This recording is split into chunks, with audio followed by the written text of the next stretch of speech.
Општина Кочани изготви годишна програма за контрола на популацијата на бездомните куќиња, според која за нивен третман и заштита во 2019 година ќе се издвојат 550.000 денари. Оваа сума е за над 20% повисока во однос на лани, при што најголем дел од парите ќе бидат наменети за тековно одржување на прифетелиштето, односно за обезбедување храна, лекови и средства за дезинфекција, како и за трошоците за лицата кои ќе го вршат заловувањето.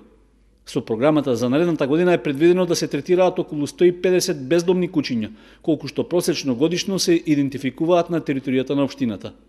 Со оглед што локалната самоуправа нема соодветно прифатилиште за овие животни и во наредната година ќе мора да ги користи услугите на соодветна лиценцирана ветеринарна установа.